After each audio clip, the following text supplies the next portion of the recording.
ஒருத்தர் ரொம்ப கவலையோடு உட்காந்துருந்தார். எதை பற்றி சார் கவலைப்படுறீங்கன்னு கேட்டோம்.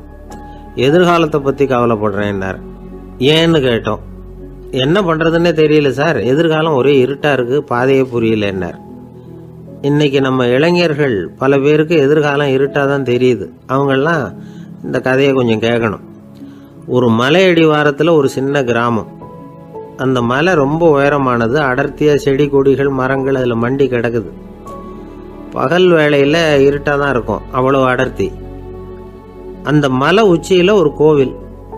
நாள் ராத்திரியே புறப்பட்டாதான் காலையில் அந்த கோவிலுக்கு போய் சேர முடியும். கிராமத்து இளைஞன் ஒருத்தன் அந்த மலை உச்சிக்கு போக வேண்டியிருந்தது. கையில் ஒரு விளக்கை எடுத்துக்கிட்டு நாள் ராத்திரியே புறப்பட்டான். புறப்பட்டு போனவன் கிராமத்து எல்லையிலேயே நின்றுட்டான். ஏன் தெரியுமா? அவன் கையில் இருந்த விளக்கோட வெளிச்சம் 10 அடி தூரத்துக்கு தான் தெரியுது. அது வரைக்கும் தான் பாதை தெளிவாக இருக்குது. அதுக்கு அப்பால எல்லாம் ஒரே இருட்டாக இருக்குது, பாதை புரியல. இவன் யோசனை பண்ணி பார்த்தான். மனசுக்குள்ள ஒரு சந்தேகம். 10 அடி தூரம் தானே வெளிச்சம் தெரியுது, அப்படின்னா நாம் 10 அடி தூரம் தானே போக முடியும். அதுக்கும் அந்தாண்ட ஒரே இருட்டாக இருக்குதே, அதில் எப்படி நாம் நடந்து போகிறது? நாம் ரொம்ப தூரம் நடந்து போய் ஆகணுமே. அப்படிப்பட்ட நினப்பெல்லாம் அவனுக்கு வந்துவிட்டுது. இதுதான் அவன் மனசில் ஏற்பட்ட தயக்கம். இப்படி யோசிச்சுக்கிட்டே அந்த இளம் ஆசாமி புறப்பட்ட இடத்துலேயே நின்றுக்கிட்டு இருக்கிறான். அந்த சமயத்தில் ஒரு வயசான பெரியவர் அந்த பக்கமாக வந்தார். அவர் கையில் இதை விட சின்னதாக ஒரு விளக்கு வச்சுருந்தார். அது எப்படின்னா அது ஒரு 5 அடி தூரத்துக்கு தான் வெளிச்சம் காட்டுது. அவ்வளவு சின்ன விளக்கு. அவரும் மலை உச்சிக்கு போகிறதுக்காக தான் வந்துக்கிட்டு இருக்கிறார். அவரை பார்த்து இவன் கேட்டான், என்ன பெரியவரே, இவ்வளவு சின்ன விளக்கை வச்சுக்கிட்டு அவ்வளவு தூரத்துக்கு எப்படி மலையேற போகிறீங்க அப்படின்னு கேட்டான். நீ ஏன் இப்படி தயங்கிட்டே நிற்கிறேன்னு கேட்டார் பெரியவர். என்கிட்ட இருக்கிற விளக்கு 10 அடி தூரத்துக்கு தான் பாதையை காட்டுதுன்னா. இப்போ பெரியவர் சொன்னார், தம்பி, உன் கையில் இருக்கிற விளக்கு கொடுக்குற வெளிச்சத்தை வச்சு நீ முதல்ல 10 அடி தூரம் முன்னாடி போ. 10வது அடியில் போய் நின்றுக்கிட்டு பாரு, மறுபடியும் ஒரு 10 அடி தூரத்துக்கு பாதை தெரியும். இப்படி உன் கையில் இருக்கிற விளக்கு தொடர்ந்து வெளிச்சம் காட்டிக்கிட்டே இருக்கும். நீ முன்னேற முன்னேற அந்த வெளிச்சமும் முன்னேறும். அதனால் எத்தனை கிலோமீட்டர் தூரம் வேணும்னாலும் நீ இந்த 10 அடி தூரம் வெளிச்சத்தை வச்சுக்கிட்டே நீ போயிடலாம், புறப்படு அப்படின்னார். இப்போ தான் அந்த பெரியவர் சொன்னது இளைஞனுக்கு பளிச்சுன்னு புரிஞ்சுதான். உடனே உற்சாகமாக புறப்பட்டான், உச்சிக்கு போய் சேர்ந்தான். இந்த கதையிலேருந்து நாம் புரிஞ்சிக்க வேண்டியது என்ன தெரியுமா? நீண்ட கால திட்டம் ஒன்று போடும் பொழுது நமக்கு முன்னாடி இருக்கிறத மறந்துட்டு மனசை போட்டு குழப்பிக்க கூடாது. உங்கள் கையில் என்ன இருக்கோ அதுலேயே உங்கள் எதிர்காலம் மறைஞ்சிருக்குது. கண் முன்னாடி தெரியறத வச்சு ஆரம்பிங்க, போக போக வழி தானாக புலப்படும் அப்படிங்கிறார் ஒரு பெரியவர். பெரிய பயணங்களையெல்லாம் இப்படி தான் நடத்த வேண்டியிருக்கும். ஒவ்வொரு அடியாக எடுத்து வச்சா ஓடி போய் சேர்ந்து விடலாம். மலைச்சி போய் நின்றுட்டா நின்றுக்கிட்டே இருக்க வேண்டியது தான். நம்ம ஆள்லாம் ரொம்ப மோசமாக இருக்கிறாங்க. ஒருத்தன் அப்படி தான் நீண்ட தூர பிரயாணம் ஒன்று புறப்பட்டான். ரயில் போய்கிட்டே இருந்தது. கொஞ்சம் தூரம் போச்சு, பாதி வழியில் கையில் வச்சுருந்த டிக்கெட்டை காற்றுல விட்டுட்டான். ஐயோ, என் டிக்கெட்டு போயிட்டுதே அப்படின்னு கத்த ஆரம்பிச்சிட்டான். பக்கத்தில் இருந்த பெரியவர் அவனை பார்த்து பரிதாபப்பட்டு, கவலைப்படாத தம்பி, போனால் போகுது, வேற டிக்கெட் வாங்கிக்கலாம் அப்படின்னு ஆறுதல் சொன்னார். அதுக்கு அவன் சொல்கிறான், சார், நான் அதுக்காக அழலை, அந்த டிக்கெட்டு கிடைச்சா தானே நான் எந்த ஊருக்கு போகணுங்கிறது எனக்கு தெரியும் அப்படிங்கிறான். ஒரு தெருவில் சில சிறுவர்கள் விளையாடிக்கிட்டு இருந்தாங்க. ஏதோ ஒரு உயரமான கல்லை நடுத்தெருவில் வச்சு அதை சுற்றி சுற்றி ஓடி வந்துக்கிட்டு இருக்கிறாங்க. அது என்ன விளையாட்டோ அவங்களுக்கு தான் தெரியும். கொஞ்ச நேரம் அப்படி விளையாடிக்கிட்டு இருந்தவங்க விளையாடி முடிச்சதும் அந்த கல்லை நடுத்தெருவில் அப்படியே விட்டுட்டு அவங்கவுங்க வீட்டுக்கு ஓடி போட்டாங்க. அதுக்கப்புறம் அந்த வழியாக 2 பெண்கள் பேசிக்கிட்டே வந்தாங்க. பேச்சு சுவாரஸ்யத்தில் நடுத்தெருவில் இருந்த அந்த கல்லை கவனிக்கலை. காலில் இடிச்சுட்டுது, லேசாக ரத்தம் வந்துட்டுது, வலி தாங்கலை. காலில் இடிச்சுக்கிட்ட பொண்ணு திட்ட ஆரம்பிச்சுட்டுது. வர வர ஊர் உலகம் ரொம்ப கெட்டு போச்சு, யாருக்கும் பொறுப்பே கிடையாது பாரு, இப்படி நடுத்தருவில் பொறுப்பு இல்லாமல் இப்படி கல்லை போட்டு வச்சுருக்கிறாங்களே, இது நியாயமா அப்படின்னு சொல்லி இந்த சமூகத்தை கடுமையாக விமர்சனம் பண்ணிக்கிட்டு அவங்க போயிட்டாங்க. கொஞ்ச நேரம் கழித்து ஒரு வாலிபன் அந்த வழியாக வந்தான். அந்த கல்லை பார்த்தான், நின்னான், ஒரு நிமிஷம் யோசனை பண்ணான், என்ன பண்ணலாம்னு பார்த்தான். தன்னுடைய வீரத்தையும் பலத்தையும் காட்டணும்னு நினச்சா. பின்னாடி போனான். அப்புறம் வேகமாக ஓடி வந்து ஒரு சின்ன ஹை ஜம்ப் அப்படியே துள்ளி குதிச்சான். துள்ளி குதித்து தாண்டி அந்த பக்கமாக போய் விழுந்தான். அப்படியே விசில் அடிச்சுக்கிட்டு அவன் பாட்டுக்கு நடந்து போகிறான். அடுத்தபடியாக ஒரு காதல் ஜோடி அந்த வழியாக வந்தது. நடுத்தெருவில் கல் கண்ணில் பட்டது. அவங்க 2 பேரும் ரொம்ப நெருக்கமாக சேர்ந்து வந்துக்கிட்டு இருக்கிறாங்க. நடுவில் கல் இருக்கிறதுனால கொஞ்ச நேரம் 2 பேரும் விலகி மறுபடியும் இந்த பக்கம் வந்து சேர்ந்து போகணும். கொஞ்ச நேரம் நாம் பிரிய வேண்டி இருக்குதே அப்படின்னு வருத்தத்தோட முணுமுணுத்துக்கிட்டே இந்த பக்கம் வந்தாங்க. அதுக்கப்புறம் வழக்கம் போல சேர்ந்து அவங்க பாட்டுக்கு எதிர்காலத்தை பற்றி கற்பனை பண்ணிக்கிட்டே போயிட்டாங்க. கடைசியாக அந்த வழியாக பார்வை இல்லாத ஒருத்தர் வந்துக்கிட்டு இருக்கார். அவர் கையில் வழக்கமாக வச்சிருக்கிற அந்த ஊன்றுகோல், கையில் இருக்கிற அந்த ஊன்றுகோலால் தனக்கு முன்னாடி அப்படியே அப்படியே தட்டிக்கிட்டு பார்த்துக்கிட்டே அவர் மெதுவாக நடந்து வந்துக்கிட்டு இருக்கிறார். வழியில் இருக்கிற அந்த கல் தட்டுப்பட்டுது. உடனே நடுத்தெருவில் ஒரு கல் இருக்குங்கிறத அவர் புரிஞ்சுக்கிட்டார். உடனே குனிஞ்சார், அந்த கல்லை தடவி பார்த்து எடுத்தார், தெரு ஓரமாக கொண்டுட்டு போய் போட்டார். அதுக்கப்புறம் அவர் பாட்டுக்கு அவர் வழியில் நடந்து போனார். இப்போ இதில் பல பேர் வந்தாங்க போனாங்க. இவங்களில் பார்வை உள்ளவங்க யார், பார்வை இல்லாதவங்க யார்? இப்படி ஒரு கேள்வி கேட்டால் என்ன பதில் சொல்ல முடியும்? கொஞ்சம் யோசிச்சு பார்த்தா இன்னைக்கு பல பேர் இப்படி தான் இருந்துகிட்டு இருக்கிறோம். ஒரு ஆள் பார்க்கறதுக்கு பெரிய மனுஷன் மாதிரி இருக்கார். ஒரு தெரு வழியாக நடந்து வந்துகிட்டு இருந்தார். இருட்டு நேரம். வழியில் ஒரு பெரிய கல் கிடந்தது, கருங்கல். பார்த்தார், கொஞ்ச நேரம் யோசிச்சார். போய் தூக்கி பார்த்தா ரொம்ப கனமாக இருந்தது. இன்னொரு ஆள் சேர்ந்தாதான் தூக்க முடியும். இவர் உடனே ரோட்டோரமாக போய் ஒரு மரத்தடியில் உட்காந்துக்கிட்டார். 2 பக்கமும் பார்த்துக்கிட்டே இருக்கார், யாராவது வர்றாங்களான்னு. கொஞ்ச நேரத்தில் ஒருத்தர் வந்தார், இவருக்கு தெரிஞ்சவர். என்னங்க இந்த நேரத்தில் இங்கே உட்காந்துருக்குறீங்கன்னு கேட்டார் அவர்.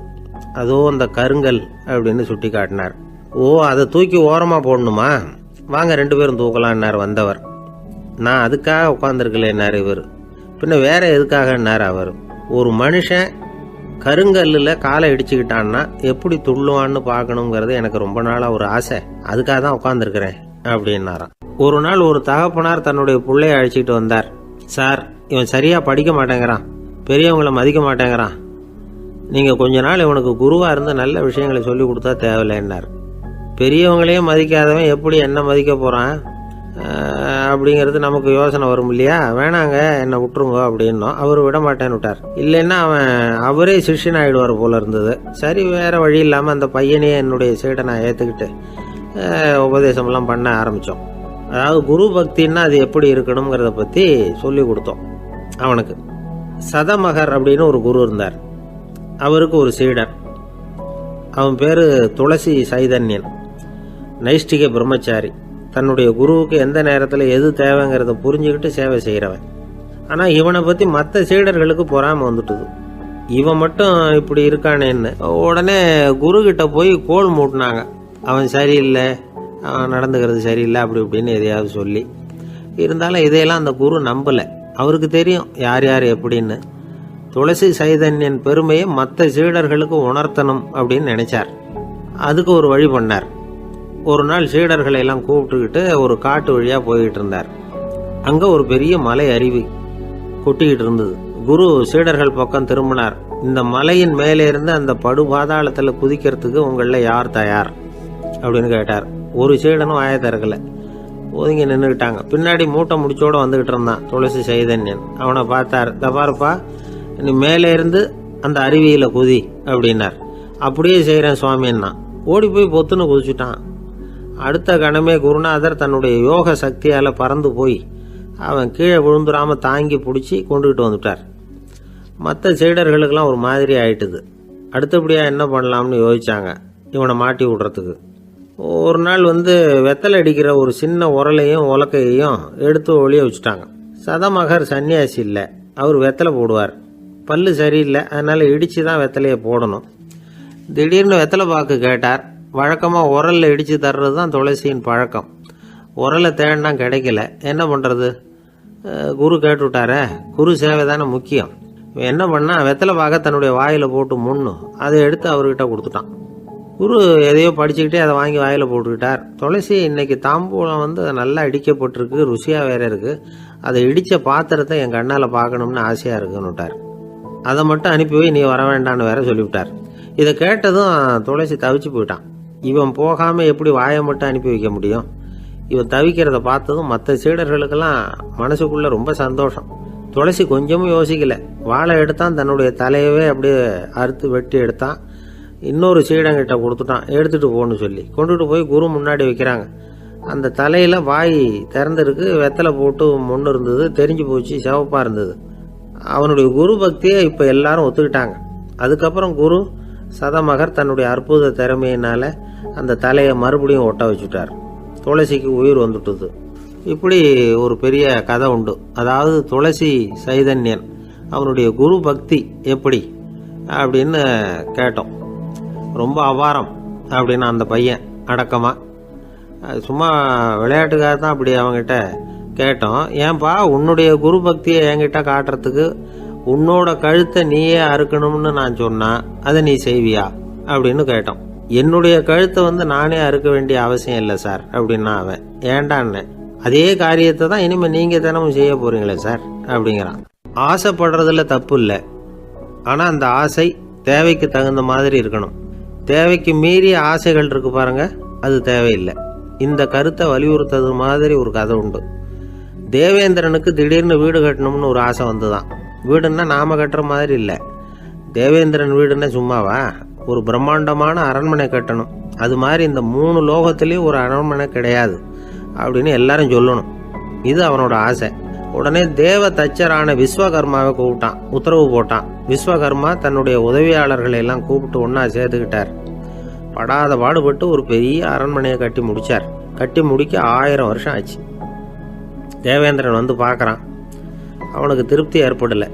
என்னுடைய அந்தஸ்துக்கு இது ரொம்ப சாதாரணமான கட்டிடம், இதை விட இன்னும் பெருசா கட்டு அப்படின்னா. தேவ தச்சர் திணறி போயிட்டார். அவரால் அதுக்கு மேல எதுவும் செய்ய முடியல.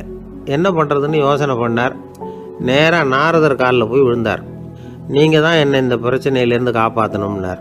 நாரதர் யோசனை பண்ணார். சரி கவலைப்படாதேன்னார். நேரா இந்திரன் கிட்ட போனார். இந்திரன் நாரதரை பார்த்த உடனே வாங்கன்னு கூட்டிட்டு போய் அரண்மனையை காட்டினான். இது மாதிரி ஒரு அரண்மனையை நீங்க வேற எங்கேயாவது பார்த்துருக்குறீங்களா அப்படின்னு ரொம்ப பெருமையா கேட்டான். நான் பார்த்ததில்ல, ஆனா என்னை விட வயசுல மூத்தவர் மகரிஷி லோமேசர், அவர் ஒருவேளை பார்த்துருக்கிறாரா என்னமோ அப்படின்னார். உடனே அவரை மனசுல நினைச்சு தியானம் பண்ணினார். அடுத்த கணம் லோமேசர் அங்க வந்தார்.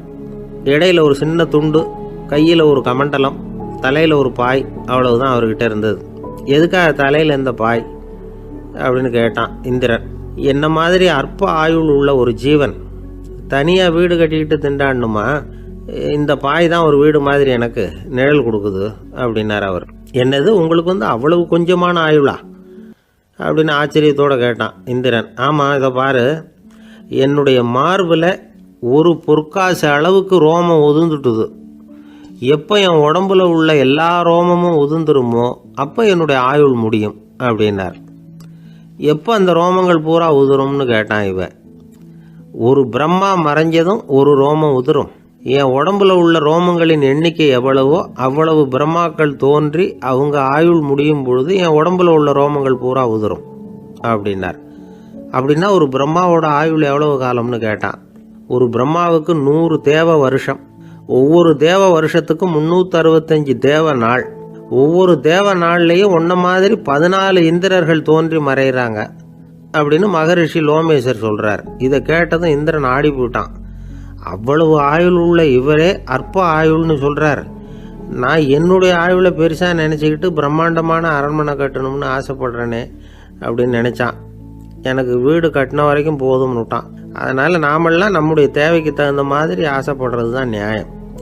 ஆனால் அப்படியே நடந்துக்கிறோம். மனுஷன் கடவுளையே ஏமாத்தி காசு வாங்கறதுக்குள்ள ஆசைப்படுறான். ஒருத்தன் கடவுளை நினைச்சு தவம் இருந்தான். கடவுள் நேரில் வந்தார். தேவலோகத்தில் ரூபாய்க்கெல்லாம் என்ன மதிப்புன்னு கேட்டான். அங்கெல்லாம் ரூபாய்ங்கிறது உங்கள் பணத்தில் 1 கோடி ரூபாய்க்கு சமம். அதாவது தேவலோகத்தில் 1 ரூபான்னா இங்கே 1 கோடி ரூபா. அது மாதிரி எங்களுக்கு ஒரு நாளுங்கிறது உங்கள் கணக்கில் 1 கோடி வருஷத்துக்கு சமம் அப்படின்னார் கடவுள். அப்படின்னா எனக்கு நீங்கள் அதிகமாக எதுவும் தர வேணாம், உங்கள் கணக்குப்படி ஒரே 1 ரூபா கொடுங்க, அது போதும்னா இவன் ரொம்ப சாமர்த்தியமா. கடவுள் யோசனை பண்ணார். அது ஒன்றும் கஷ்டம் இல்லை, 1 ரூபா தானே கேட்குற, கொடுத்துட்றேன். ஆனால் இப்போ வரும்பொழுது நான் எடுத்துக்கிட்டு வரல, எங்கள் கணக்குப்படியே 1 நாள் பொறுத்துக்க பணத்தோடு வந்துடுறேன் அப்படின்னு சொல்லிவிட்டு பறந்து போயிட்டார். இயேசுநாதர்கிட்ட ஒருத்தர் கேட்டாராம், இயேசுவே என்னை எவ்வளவு நேசிக்கிறீர்கள் அப்படின்னு. அவர் தன்னுடைய 2 கைகளையும் அகல விரித்து இவ்வளவு என்று சொல்லி சிலுவையில் உயிர் நீத்தார் அப்படின்னு சொல்லுவாங்க. அதாவது அந்த நேசிப்புக்கு எல்லை கிடையாது, அதே போல மன்னிப்புக்கும் எல்லை கிடையாது. இது இயேசுநாதர் சொல்லி கொடுத்த ஒரு பாடம். இயேசுனுடைய சீடர்களில் ஒருத்தன் பீட்டர், அவன் ஒரு நாள் இயேசுநாதர்கிட்ட கேட்டிருக்கான், இயேசுவே, நான் என்னுடைய தம்பி கிட்ட அடிக்கடி சண்டை போட்டுக்கிட்டு இருக்கிறேன், என்னுடைய சகோதரன் கூட. அவனை நான் எத்தனை தடவை மன்னிக்கிறது? ஏற்கனவே 7 தடவை அவனை மன்னிச்சுட்டேன் அப்படின்னு சொல்லியிருக்கிறான். அப்போ இயேசு சொன்னாராம், மன்னிக்கிறதுக்கு எத்தனை தடவைங்கிற கணக்கெல்லாம் கிடையாது. எத்தனை தடவை உன்னுடைய சகோதரன் உன்னை கோபப்படுத்துகிறானோ அத்தனை தடவை நீ மன்னிக்கிறதுக்கும் தயாராக இருக்கணும். அதுதான் அப்படின்னு சொன்னாராம். அப்போ இவனுக்கு ஒன்றும் புரியல. இது என்ன, அவன் தப்பு பண்ணிக்கிட்டே இருப்பான், நாம் மன்னிச்சுக்கிட்டே இருக்கிறதா அப்படிங்கிறது மாதிரி குழப்பமாக இருந்திருக்கிறான். அப்போ இயேசுநாதர் தன்னுடைய சீடன் பீட்டர்கிட்ட ஒரு கதை சொன்னாராம். அந்த கதை இன்றைக்கு நாம் எல்லாரும் சிந்தித்து பார்க்க வேண்டிய ஒரு கதை. அதாவது மன்னிப்பை விரும்புகிறவர்கள் மன்னிக்கவும் தயாராக இருக்க வேண்டும் அப்படிங்கிறது தான் அந்த கதையினுடைய தத்துவம். அந்த இயேசுநாதர் சொன்ன கதை என்னன்னா, ஒரு மன்னர் இருந்தார். அவர் ஒரு நாள் அரண்மனையில் உட்காந்து கணக்கு வழக்குகள்லாம் பார்த்துக்கிட்டு இருந்தார். நம்ம அரண்மனையிலேருந்து யார் யார் அரசாங்க கடன் வாங்கியிருக்கிறாங்க, யார் யார் திருப்பி செலுத்தியிருக்கிறாங்க அப்படிங்கிற விவரத்தையெல்லாம் பார்த்துக்கிட்டு இருந்தார். அப்போ தான் புரிஞ்சுது, அந்த அரண்மனையில் வேலை செய்கிற ஒருத்தனே அரசாங்க கடன் வாங்கியிருக்கிறான். எவ்வளவு? 10,000 பொற்காசுகள் வாங்கியிருக்கான் கடன். இந்த 10,000 பொற்காசுகளை திருப்பி செலுத்தலை அரசாங்கத்துக்கு. இது மன்னர் கவனத்துக்கு வந்தது. உடனே நம்ம அரண்மனையில் இருக்கிறவனே அரசு கடன் வாங்கி திருப்பி செலுத்தாமல் இருக்கான், அவனை கூப்பிட்டு வாங்கன்னு சொல்லி கூப்பிட்டுட்டு வந்தாங்களாம். விசாரிச்சிருக்கிறாங்க, என்னப்பா நீ எவ்வளோ ஒன்று? ஆமாங்க, 10,000 பொற்காசுகள் வாங்கியிருக்கிறேன், இன்னும் திருப்பி கட்டலைன்றிருக்கான். உடனே அவர் மன்னர் சொல்லியிருக்கிறார், நம்ம சட்டத்திட்டப்படி நீ உடனே பணத்தை திருப்பி கட்டிடு. அப்படி உன்னால் கட்ட முடியலன்னா உன்னுடைய வீடு வாசல் சொத்து சுகம் எல்லாத்தையும் விற்று அந்த பணத்தை அரசு கருவூலத்தில் சேர்த்துக்கிறதுக்கு நானே ஏற்பாடு பண்ணிடுறேன் அப்படின்னு அந்த மன்னர் சொன்னாராம். இவன் அப்படியே அதிர்ச்சி ஆகிட்டான். அப்படியே பொத்துன்னு காலில் விழுந்தானா, மன்னா என்னை மன்னிச்சுங்க, என்னால் முடியல, எனக்கு மன்னிப்பு கொடுங்க அப்படின்ட்டுருக்கான். உடனே அவர் எழுந்திரிச்சு, சரி நீ மன்னிப்பு கேட்டுவிட்ட, அதனால் உன்னை மன்னிக்கிறேன், நீ பணம் கட்ட வேண்டாம் அப்படின்னு சொல்லி அந்த மன்னர் அவனை விட்டுட்டாராம். பணத்தையும் தள்ளுபடி பண்ணிட்டார், நீ திருப்பி கட்ட வேண்டான்னு. இவனுக்கு ரொம்ப மகிழ்ச்சி. அதனால் ரொம்ப உல்லாசமாக வந்துகிட்டு இருக்கிறான். தெருவில் வந்துக்கிட்டு இருக்கிறப்ப இவங்கிட்ட கடன் வாங்கின ஒருத்தன் எதுக்கு வந்துக்கிட்டு இருக்கான். அவன் இவங்கிட்ட ஒரு 100 பொற்காசுகள் கடன் வாங்கியிருக்கான். அவன் வந்தான், இவன் போய் அவன் சாட்டையாக பிடிச்சிக்கிட்டான், நீ எப்படா என் கடனை திருப்பி கொடுக்க போகிறேன்னு. அவன் இப்போ முடியல, கொஞ்சம் பொறுத்துக்கா, அப்புறம் தரேன் இருக்கான். அதெல்லாம் முடியாது, நீ கொடுத்து தான் ஆகணும் அப்படின்னு இவன் புடிவமாக சொல்கிறான். இப்போ நிலைமையை பாருங்கள், இவன் ஏற்கனவே 10,000 பொற்காசுகள் அரசாங்கத்தில் கடன் வாங்கினா அதுக்கு மன்னிச்சு விட்டுட்டார் இவனை. ஆனால் இவன் இன்னொருத்தனை மன்னிக்கிறதுக்கு தயாராக இல்லை. இவங்கிட்ட கடன் வாங்கின இன்னொருத்தன் 10 பொற்காசுகள், அவனை மன்னிக்க தயாராக இல்லை. அவனை கொண்டு போய் நீதிமன்றத்தில் கொண்டு போய் நிறுத்தி தண்டனை வாங்கி கொடுத்துட்டான். நீதிபதி என்ன சொன்னார், அந்த இவன் வாங்கின பொற்காசுகளை திருப்பி கட்டுற வரைக்கும் ஜெயிலில் இருக்கணுங்கிறது தீர்ப்பு. ஆனால் உடனே அரசர் காதில் விழுந்தது. சொல்லிட்டாங்க, உங்ககிட்ட மன்னிப்பு வாங்கிட்டு போனானே ஒருத்தன், அவன் இன்னொருத்தனை மன்னிக்கிறதுக்கு தயாராக இல்லை, அவனை கொண்டு போய் ஜெயிலில் அடைச்சிட்டான் அப்படின்னு. உடனே மன்னர் பார்த்தார், இவனை மறுபடியும் கூப்பிட்டு வர சொன்னார். தபாரப்பா, நான் உன்னை மன்னிச்சு விட்டேன், ஆனால் நீ இன்னொருத்தனை மன்னிக்கிறதுக்கு தயாராக இல்லை, அதனால் என்னுடைய தீர்ப்பையும் மாத்துறேன், நீயும் அரசு கடன் தீர்ற வரைக்கும் ஜெயிலில் தான் இருக்கணும் அப்படின்னு சொல்லி ஜெயிலுக்கு அனுப்பிச்சிட்டாராம். இப்படி ஒரு கதையை இயேசுநாதர் தன்னுடைய சீடருக்கு சொன்னதாக ஒரு வரலாறு. அது என்ன, அதிலேருந்து நாம் புரிந்து கொள்ள வேண்டியதுன்னா, நாம் மன்னிக்கப்படணும்னு நாம் விரும்புகிறோம்னா நாம் இன்னொருத்தரை மன்னிக்கிறதுக்கு தயாராக இருக்கணும். அதனால் நாம் இன்னொருத்தரை யாரையும் மன்னிக்க மாட்டோம், ஆனால் என்ன இன்னொருத்தர் மன்னிக்கணும் அப்படிங்கிறது மாதிரி செய்யக்கூடாதுன்னு சொல்லுவாங்க. அது மாதிரி நாம் இப்போ இது தப்பாக புரிஞ்சுக்கிறவங்களும் இருக்கிறாங்க. பாவம் மன்னிப்புங்கிறதுலாம் எதுக்குன்னா, அதாவது மறுபடியும் பாவம் செய்யாமல் இருக்கிறதுக்காக தான். அதான் மன்னிக்கிறாரே அப்படிங்கிறதுக்காக மறுபடியும் பாவம் பண்ணிகிட்டு இருக்கிறது இல்லை. அதான் ஒருத்தர் கேட்டாராம், பாவத்திலேருந்து மன்னிப்பு கிடைக்கணும்னா நீ என்ன செய்யணும் அப்படின்னு கேட்டிருக்கார். அதுக்கு அவன் சொல்லியிருக்கிறான், நான் முதல்ல பாவம் செய்யணும், அப்போ தானே மன்னிப்பு கிடைக்கும் அப்படின்னு நானாம். இப்படிப்பட்டவர்கள் தான் இன்றைக்கி உலகத்தில் அதிகமாக இருக்கிறாங்க. அதனால் இந்த மன்னிப்பின் மகத்துவங்கிறது இயேசுநாதர்கிட்டேருந்து தான் நாம் புரிஞ்சுக்கணும். அந்த இயேசு சொன்ன அந்த மன்னிக்கிற மனோபாவம் இருந்தால் இன்றைக்கி உலகம் பூராவும் அமைதி பூங்காவாக இருக்கும். அதில் ஒன்றும் ஆச்சரியமே இல்லை, அதில் ஒன்றும் சந்தேகமும் இல்லை. அதனால் மன்னிக்கிற மனோபாவத்தை நாம் எல்லாரும் நமக்குள்ளே வளர்த்து கொள்ள வேண்டும் அப்படிங்கிறது தான் நாம் இன்றைக்கு எல்லோரும் சிந்தித்து பார்க்க வேண்டிய ஒரு செய்தி. என்ன சார், உங்கள் பையன் என்ன செஞ்சுக்கிட்டு இருக்கிறான் இப்போ அப்படின்னு கேட்டார் ஒருத்தர். அடிக்கடி கண்ணாடி முன்னாடி நின்று அழகு பார்த்துக்கிட்டு இருக்கிறான் சார் அப்படின்னாரு அப்பா. இளம் பருவம் இப்படி தான் இருக்கும், அதையெல்லாம் சாதாரணமாக நினச்சிடாதீங்க அப்படின்னாரு அவர். என்ன சார் சொல்கிறீங்க, கண்ணாடி முன்னாடி நின்றுக்கிட்டு நேரத்தை வீணாக்கிக்கிட்டு இருக்கான், அதை ஒரு பெரிய விஷயமா நான் நினைக்கணுமா அப்படின்னாரு இவர். இளம் பருவத்தில் இளைஞர்களுக்கும் சின்ன பொண்ணுங்களுக்கும் அடிக்கடி கண்ணாடியில் பார்க்கணும்னு தோணும். அது வெறுமனே அழகு பார்க்கறது மட்டும் இல்லை, அவங்க தங்களையே தேடி கண்டுபிடிக்கிற ஒரு முயற்சி அது. இது ஒரு மனோதத்துவ விளைவு.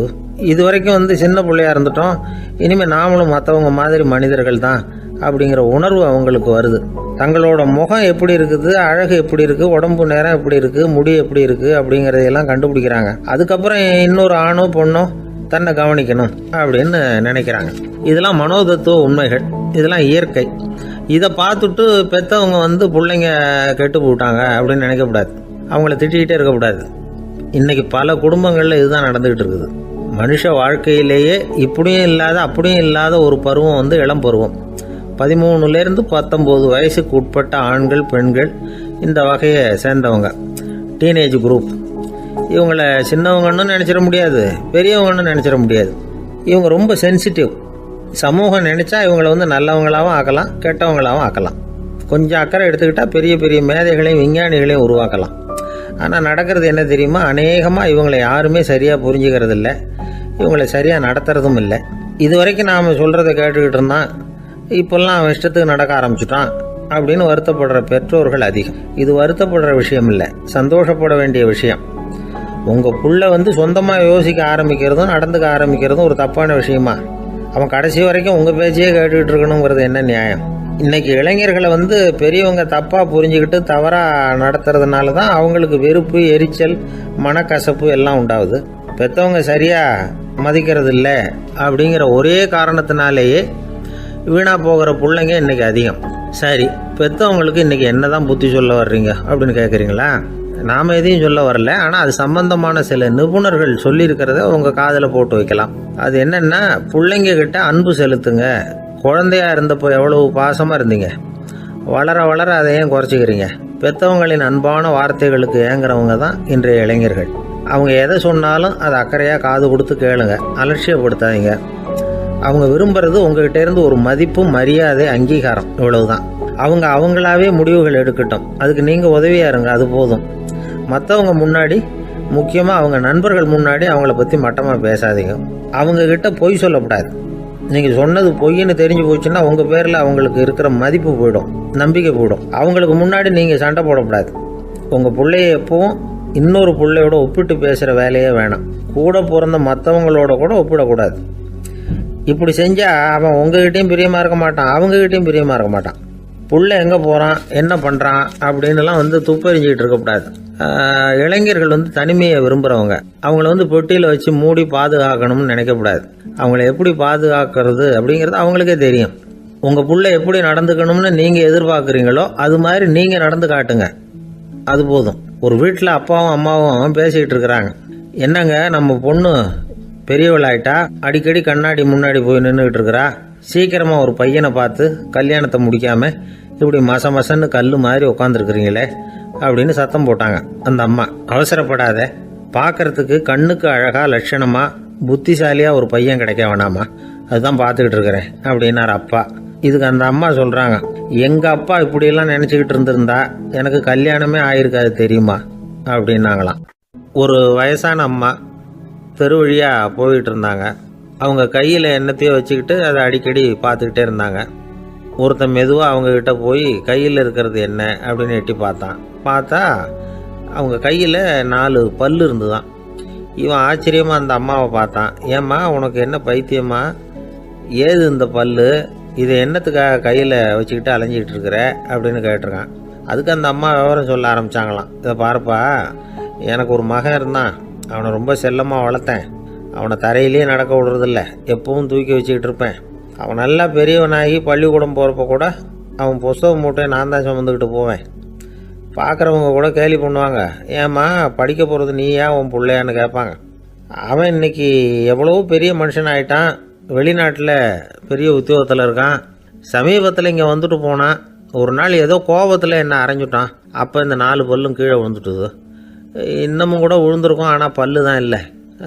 என் புள்ள அரைஞ்சதுனால விழுந்த பல்லு இல்லையா அது, அதனால் இதை எப்பவும் என் கையிலேயே வச்சுக்கிட்டு ஆசையோடு பார்த்துக்கிட்டு இருக்கிறேன். அவன் தான் வெளிநாட்டுக்கு போட்டான், அவனை பார்க்க முடியாத ஏக்கத்தை நான் இந்த பல்லை பார்த்து போக்கிக்கிறேன் அப்படின்னு நாங்களாம் அந்த அம்மா. இந்த கதை எதுக்காகன்னா, தாய் அன்பு அப்படிங்கிறது எப்படிப்பட்டதுங்கிறத புரிஞ்சுக்கிறதுக்காக. கல்யாணம் ஆனதுக்கு அப்புறம் தாயை மறந்து விடுறவங்க எத்தனை பேர் இந்த உலகத்தில்? அவங்க காதில் வேணுங்கிறதுக்காக தான் இந்த தகவல். ஆனால் ஒரு விஷயம் மட்டும் நல்லா புரிஞ்சுக்கணும், தாயை மதிக்க தெரிஞ்சவங்க தான் இன்றைக்கி வாழ்க்கையில் எல்லா விதத்துலேயும் முன்னுக்கு வந்திருக்கிறாங்க. வேணும்னா விசாரித்து பார்த்துக்குங்க. இன்னொரு அம்மா இருந்தாங்க. அவங்க தினமும் ஒரு கோயிலுக்கு வருவாங்க. சாமியை பார்த்து, கடவுளே நான் இறந்து போனால் நரகத்துக்கு போகணும் அப்படின்னு வேண்டிக்குவாங்களாம். எல்லோரும் சொர்க்கத்துக்கு போகணும்னு தானே கடவுள்கிட்ட வேண்டிக்குவாங்க. இந்த அம்மா தினம் நான் நரகத்துக்கு போகணும் அப்படின்னு வேண்டிக்கிறாங்க. அங்கேருந்து அர்ச்சகருக்கு இது சந்தேகம். ஒரு நாள் அதை நேரடியாகவே அவங்கக்கிட்ட கேட்டுவிட்டார். அதுக்கு அந்த அம்மா பதில் சொன்னாங்களாம், ஐயா, எனக்கு கல்யாணம் ஆகி ரொம்ப நாள் வரைக்கும் குழந்தை பாக்கியம் இல்லாமல் இருந்தது. கோயில் குளம் எல்லாம் சுற்றி வந்தேன். ரொம்ப நாள் கழித்து ஒரு குழந்தை பிறந்தது, ஆண் குழந்தை. அவனை நான் ரொம்ப செல்லம் கொடுத்து வளர்த்தேன். அதோட விளைவு என்ன ஆச்சுன்னா, அவன் ரொம்ப மோசமாக ஆயிட்டான். கெட்ட பழக்க வழக்கம்லாம் கற்றுக்கிட்டான். அவன் இறந்து போனால் நிச்சயம் அவனுக்கு நரகம்தான் கிடைக்கும். அந்த அளவுக்கு கெட்டவன் அவன். அப்படிப்பட்ட காரியங்கள்லாம் பண்ணிகிட்ருக்கான், எனக்கு தெரியும். இவனுக்காக நரகத்தில் கூட யாரும் தயவு காட்ட மாட்டாங்க, தாட்சண்யம் காட்ட மாட்டாங்க. அதனால் இவனுக்கு முந்தி நான் இறந்து நரகத்துக்கு போயிட்டா அங்கே இவனை கவனிச்சிக்கலாமே, இவனுக்கு பணிவிடை செய்யலாமேன்னு பார்க்குறேன் அப்படின்னு நாங்களாம். அதனால தான் நான் நரகத்துக்கு போகணும்னு தினம் ஆண்டவனை வேண்டிகிட்டு இருக்கிறேன் அப்படின்னு கண்கலங்கி அந்த அம்மா சொன்னாங்களாம். அதுதான் தாய் உள்ளம்ங்கிறது. தாயின் பெருமையை சரியாக உணர்ந்துட்டா அவங்களுக்கு எப்பவும் எந்த கஷ்டமும் வராது. இது ஏதோ உபதேசத்துக்காக சொல்கிற வார்த்தை இல்லை, உண்மையான வார்த்தை. இந்த விவரத்தையெல்லாம் நண்பர் ஒருத்தர்கிட்ட சொல்லிகிட்டு இருந்தேன். அவர் கொஞ்ச நாள் கழித்து என்னை தேடி வந்தார். அவர் கையிலேயே 4 பல்லு வச்சுருந்தார். என்னங்க ஆச்சு, ஏதுங்க அந்த பல்லு அப்படின்னு விசாரித்தோம். உங்கள் உபதேசத்தை கேட்டுவிட்டு இந்த உலகத்தில் எல்லாரையும் தாயாக நினைக்க ஆரம்பிச்சிட்டேன். ஒரு அம்மாவை கடத்தரில் பார்த்து தாயேன்னு கூப்பிட்டேன். அவங்க உடனே பலார்னு என்னை அரைஞ்சிட்டாங்க. பல்லு விழுந்துட்டுது. அதை தான் பொறுக்கி எடுத்துக்கிட்டு நேராக உங்களை தேடி வந்துக்கிட்டு இருக்கிறேன்னார். தாயேன்னு தானே கூப்பிட்டீங்க, அதுக்கே அரைஞ்சாங்க அப்படின்னு கேட்டோம். நான் தாயேன்னு கூப்பிட்டது அவங்க காதில் நாயேன்னு விழுந்துட்டு தான், அதுதான் அப்படி ஆயிட்டுது அப்படின்னார். ஒரு ஆஃபீஸில் வேலை பார்க்குற ஒருத்தர் ஏதோ தப்பு பண்ணிவிட்டார். உடனே மேல் அதிகாரி அவரை கூப்பிட்டு அனுப்புனார்.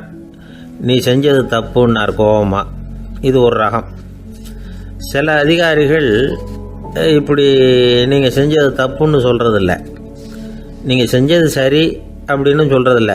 எப்படி சொல்லுவாங்கன்னா, நீங்கள் செஞ்சது சரியில்லைன்னு நான் நினைக்கிறேன் அப்படின்னு சொல்லுவாங்களாம். அதாவது சில பேர் நீங்கள் செஞ்சது தப்புங்கிறாங்க, அதையே மாற்றி சொல்கிறாரு இவர், நீங்கள் செஞ்சது சரியில்லைன்னு நினைக்கிறேன். இது ரெண்டும் அர்த்தம் ஒன்று தான், இருந்தாலும் வார்த்தைகள் வித்தியாசம். நிர்வாக திறமை இல்லாத ஒரு அதிகாரி யூ ஆர் ராங் அப்படின்னு சொல்லுவாராம். நிர்வாக திறமை உள்ள அதிகாரியாக இருந்தால் அதையே கொஞ்சம் மாற்றி I think you are not correct அப்படிம்பாரான். இதுதான் வித்தியாசம். இருந்தாலும் வார்த்தைகளை உபயோகப்படுத்துகிற விதத்தை வச்சு தான் வேலை நல்லா நடக்கிறதும் நடக்காததும் இருக்குது. விவரம் தெரிஞ்சவங்க என்ன சொல்கிறாங்க தெரியுமா? Be a leader not a boss அப்படிங்கிறாங்க. ஒரு லீடராக பாஸாக இருக்காதே அப்படிங்கிறாங்க. சரி, அப்படின்னா லீடருக்கும் பாஸுக்கும் வித்தியாசம் உண்டா அப்படின்னு கேட்டால் இருக்குன்னு சொல்கிறாங்க. லீடருங்கிறவர் வேறு, பாஸுங்கிறவர் வேறு. ஒரு லீடர் எப்படி நடந்துக்குவார், ஒரு பாஸ் எப்படி நடந்துக்குவார், இதை முதல்ல நாம் தெரிஞ்சுக்கணும். அவங்க எப்படி நடந்துக்குவாங்க அப்படிங்கிறதுக்கு சில விவரங்கள் இருக்குது. அதை கேட்டோம்னா நாம் புரிஞ்சுக்கலாம் அதை. அதாவது பாஸுங்கிறவர் விரட்டிக்கிட்டே இருப்பார், லீடருங்கிறவர் ஊக்கப்படுத்திக்கிட்டே இருப்பார். நாளைக்கு சாயந்தரத்துக்குள்ளே அந்த வேலையை செஞ்சு முடிக்கலைன்னா தொலைச்சி விடுவோம் தொலைச்சி அப்படிம்பார் அவர். இவர் எப்படி சொல்லுவார்னா, இது வரைக்கும் நீங்கள் செஞ்சுருக்கிற வேலை ரொம்ப அற்புதம் அப்படிம்பார். பாஸுங்கிறவர் அதிகாரத்தை நம்பி செயல்படுறவர், லீடருங்கிறவர் நல்லெண்ணத்தை நம்பி செயல்படுறவர். நம்மக்கிட்ட அதிகாரம் இருக்குது, பவர் இருக்குது, அதனால் காரியத்தை சாதிச்சுடலாம் அப்படின்னு நினைக்கிறவர் அவர். மற்றவங்கக்கிட்ட ஒரு நல்ல அபிப்பிராயத்தை சம்பாதிச்சுக்கிட்டு அது மூலமாக காரியங்களை சாதிக்கிறவர் இவர். பாஸுங்கிறவர் பயத்தை உண்டு பண்ணுவார், லீடருங்கிறவர் அன்பை பரவ செய்வார். அதை செய்யலைன்னா ஆடிட்டில் தகராறாயிடும், இது செய்யலைன்னா இன்க்ரிமெண்ட்டு கட் ஆகிடும், இப்படி ஏதாவது சொல்லி பயமுறுத்திக்கிட்டே இருப்பார் அவர். இவர் அப்படி இல்லை. உடம்பு இப்படி இருக்குது, வீட்டில் எல்லோரும் சௌக்கியமாக இருக்கிறாங்களா, ஆஃபீஸில் எல்லாம் வசதியாக இருக்குதா, நான் ஏதாவது உதவி செய்யணுமா அப்படின்னு அன்புக்கு முக்கியத்துவம் கொடுப்பார். பாஸுங்கிறவர் எதுக்கு எடுத்தாலும் நான் சொல்லிகிட்டு இருப்பார். லீடருங்கிறவர் நாமன்னு சொல்லிகிட்டு இருப்பார். பாஸுங்கிறவர் தப்புக்கு காரணம் யாருன்னு பார்ப்பார். லீடருங்கிறவர் தப்பு என்னன்னு பார்ப்பார். இதுதான் ரெண்டு பேருக்கு வித்தியாசம். The boss shows who is wrong, the leader shows what is wrong அப்படின்னு சொல்லுவாங்க. இந்த காரியம் எப்படி செய்யப்பட்டிருக்கு அப்படின்னு தெரிஞ்சுக்கிறவர் பாஸ். இந்த காரியத்தை எப்படி செய்யணும்னு செஞ்சு காட்டுறவர் லீடர். பாஸுங்கிறவர் பணியாளர்களை திட்டுவார். லீடர் மரியாதைக்குரியவராக நடத்துவார். அதுக்குரியவராக அவர் நடந்துக்குவார். செய்கிற வேலையை ஒரு சுமையாக நினைக்க வைக்கிறவர் பாஸ். செய்கிற வேலையை ஒரு சந்தோஷமாக ஆக்கிறவர் லீடர். ஒரு முதலாளியாக இருக்கிறவர் அல்லது ஒரு நிர்வாகியாக இருக்கிறவர் இது மாதிரியான நுணுக்கங்களையெல்லாம் தெரிஞ்சு வச்சுக்கிறது நல்லது. ஒரு பாஸ் இருக்கார். அவர் ஒரு நாள் ரொம்ப பெருமையாக தன்னோட ஆஃபீஸை பற்றி பேசிக்கிட்டு இருந்தார். எனக்கு கீழே 200 பேர் வேலை செய்கிறாங்க சார். நான் ஒரு கோடு கிழிச்சா அவங்க அதை தாண்டாத அளவுக்கு நான் நடந்துக்கிறேன் சார் அப்படின்னார் அவர். அது எப்படி முடியுது உங்களால் அப்படின்னு கேட்டோம். நான் கோடே கிழிக்கிறதில்ல சார் அப்படின்னார். ஒருத்தர் மனசில் நிம்மதி இல்லாமல் உட்காந்துருந்தார். என்ன சார் விஷயம் அப்படின்னு விசாரித்தேன். அகலக்கால் வச்சுட்டேன், அதுதான் அவதிப்படுறேன்னார். விவரமாக சொல்லுங்கன்னு. வீடு கட்டணும்னு ஆரம்பித்தேன், வேலை பாதியிலேயே நிற்கிது, கையில் பணம் இல்லை அப்படின்னார். இது மாதிரி ஆசாமிகள் பல பேரை நீங்கள் பார்த்துருக்கலாம். இவங்கெல்லாம் சுலபமாக மன அழுத்தத்துக்கு ஆளாயிடுறாங்க. மன உளைச்சல், அதாவது ஸ்ட்ரெஸ் அப்படின்னு சொல்கிறோமே, அதுக்கு அடிப்படையான சில காரணங்கள் உண்டு. அதாவது மிகையாக திட்டமிடுதல் அப்படிங்கிறதும் ஒரு முக்கியமான காரணம். நடைமுறை சாத்தியம் என்னங்கிறத மனசில் வச்சுக்கிட்டு எந்த திட்டத்தையும் தீட்டணும், அப்போ தான் அது சரியாக வரும். ரெண்டாவது காரணம் என்ன தெரியுமா? ஒரே நேரத்தில் பல்வேறு செயல்களில் ஈடுபடுறது. தொலைபேசியில் பேசிக்கிட்டே கையில் இருக்கிற கடிதத்தை படிச்சுக்கிட்டே எதிரில் உட்காந்துக்கிட்டு இருக்கிறவருக்கும் அப்பப்போ பதில் சொல்லிக்கிட்டு மனசில் பல்வேறு சிந்தனைகளை அப்படியே ஓட விட்டுக்கிட்டு இருக்கிறது, இதுவும் மன அழுத்தத்தை உண்டாக்குது. மூணாவது காரணம், எதிலேயும் வெற்றி மட்டும் எதிர்பார்க்குற ஒருதலைப்பட்சமான ஆர்வம்.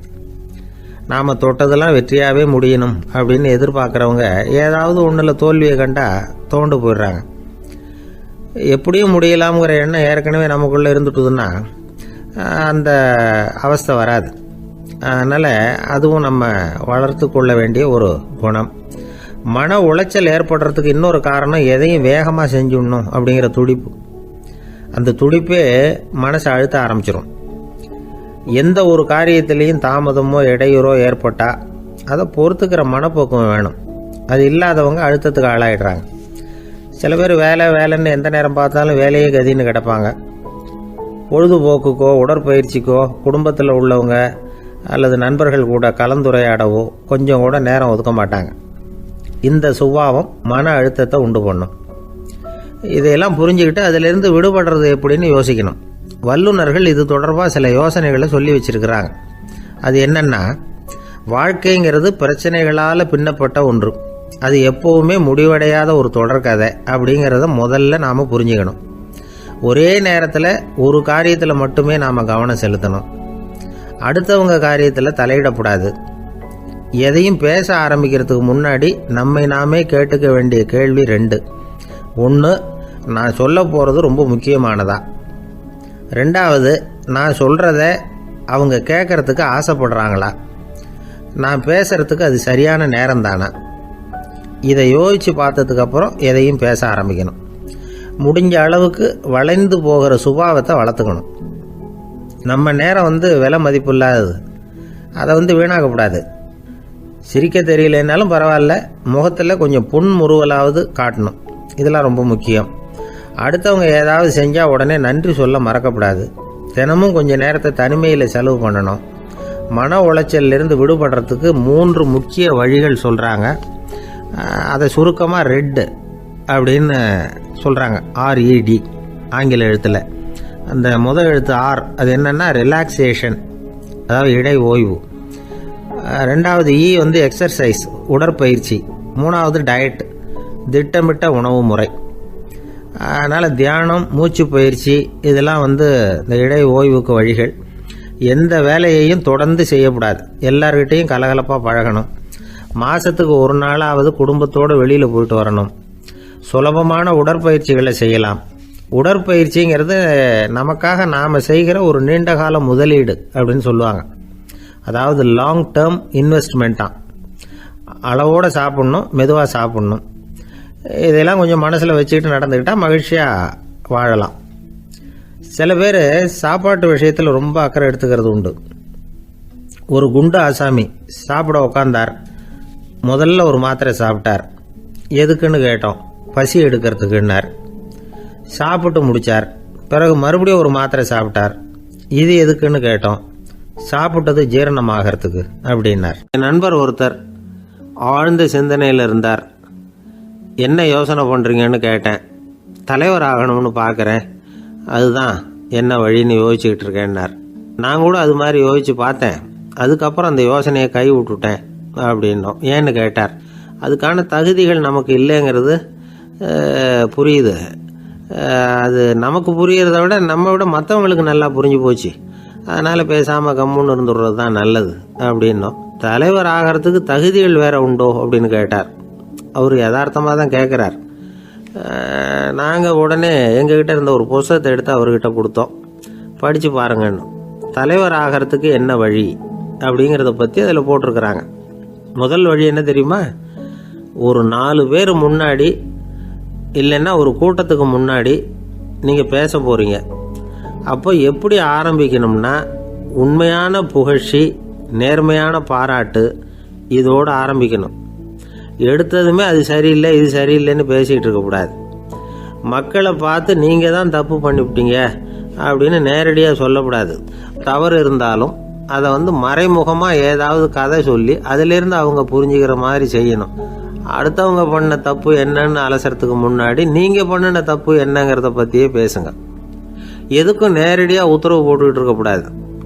இதை நீங்கள் செய்யணும் அப்படின்னு சொல்கிறதுக்கு பதிலாக நீங்கள் இப்படி செஞ்சால் எப்படி இருக்கும் அப்படின்னு கேள்வி மாதிரி கேட்கணுமா. இப்படி கேட்டால் அது உத்தரவு மாதிரி தெரியாதான். அடுத்தவங்க மரியாதையை காப்பாற்றுறது மாதிரி பேசணுமா. உங்கள் பேச்சு இன்னொருத்தரை அவமானப்படுத்துறது மாதிரி இருக்கக்கூடாதான். ஏண்டா இவங்கிட்ட போய் மாட்டிக்கிட்டோம்னு யாரும் நினச்சிடக்கூடாது. ஒவ்வொரு சின்ன வளர்ச்சியையும் பாராட்டணும். வெற்றி சாதாரணமாக இருந்தாலும் பாராட்டாமல் இருந்துடக்கூடாது. பாராட்டும் பொழுது தாராளமாக இருக்கணும். குறை சொல்லும் பொழுது கவனமாக இருக்கணும். வாய்க்கு வந்தபடி பேசிவிட்டா அதுக்கப்புறம் வகையாக மாட்டிக்கிட்டு முழிக்க வேண்டியிருக்கும். நீங்கள் பேசுறது இன்னொருத்தருக்கு ஒரு கௌரவத்தையும் மரியாதையும் உண்டு பண்ணுறது மாதிரி இருக்கணும். நீங்கள் பேசுறது அடுத்தவங்களுக்கு இருக்கிற கொஞ்ச நெஞ்ச மரியாதையும் எடுத்து விடுறது மாதிரி இருக்கக்கூடாது. உங்கள் பேச்சை கேட்டால் கேட்குறவங்களுக்கு ஒரு ஊக்கம் வரணும், உற்சாகம் வரணும். தவறு எதுவாக இருந்தாலும் அதை சுலபமாக திருத்திக்கலாம், சரி பண்ணிக்கலாங்கிறது மாதிரி இருக்கணும் உங்கள் பேச்சு. அடுத்தவங்களை சந்தோஷப்படுத்துங்க. உங்கள் யோசனையை கேட்டு நடந்துக்கிறதுனால அந்த சந்தோஷம் அவங்களுக்கு கிடைக்கணும். இந்த தகுதியெல்லாம் உங்ககிட்ட இருந்தால் நீங்கள் ஒரு சிறந்த தலைவராகலாம் அப்படின்னு அந்த புஸ்தகத்தில் போட்டிருக்கு. இந்த காலத்தில் தலைவர் ஆகிறதுக்கு வேறு சில தகுதிகள்லாம் கூட தேவைப்படுது. ஒரு புள்ள தன்னுடைய அப்பா கிட்ட, அப்பா உன்ன மாதிரியே நானும் அரசியலில் சேரணும், தலைவர் ஆகணும்னு ஆசைப்படுறேன், இன்னையிலேருந்து எனக்கு அரசியல் பாடம் கற்றுக் கொடு அப்படின்னு கேட்டிருக்கான். அவரும் சரின்னு சொல்லிவிட்டு ஒரு பெரிய ஏணியை எடுத்துகிட்டு வந்தாரான். ஒரு செவுத்தில் சாத்தினார்.